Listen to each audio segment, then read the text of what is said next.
Assalamualaikum warahmatullahi wabarakatuh. Kali ini kita akan membersihkan motor kita dengan sprayer ataupun semprot rumput. Di sini untuk pengganti ke door smear ya. Nah, di motor ini banyak sekali bercak lumpur dan kita akan membersihkan dulu menggunakan sprayer semprot itu. Kemudian disabun dan dibilas juga dengan spray semprot ini. Oke, simak terus video kita ya teman-teman.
Ya, Wak.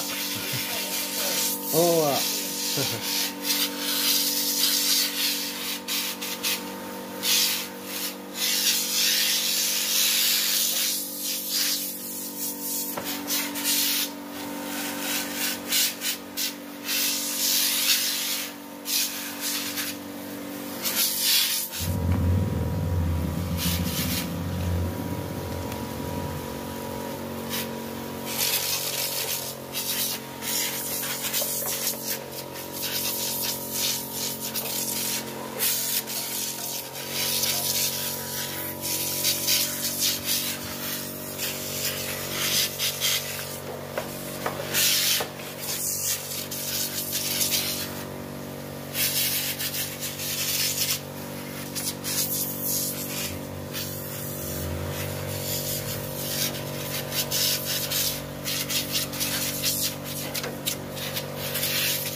Untuk sabun pencuciannya, silahkan pakai sabun pencuci piring yang merek Sunlight.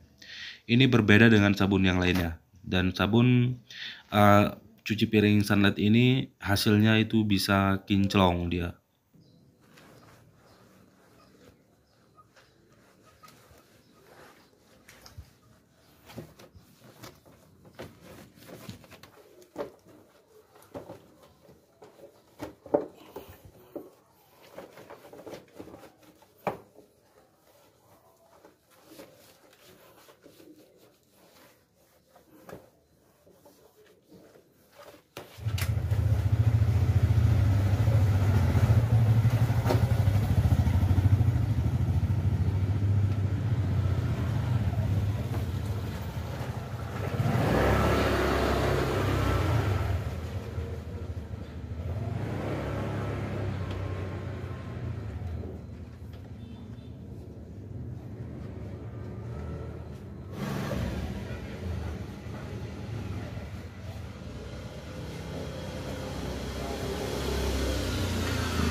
Oke teman-teman, proses penyucian sudah selesai dan kali ini tampilannya menjadi kinclong dan bersih. Untuk video kali ini kita cukupkan sampai di sini dan kami akhiri. Assalamualaikum warahmatullahi wabarakatuh.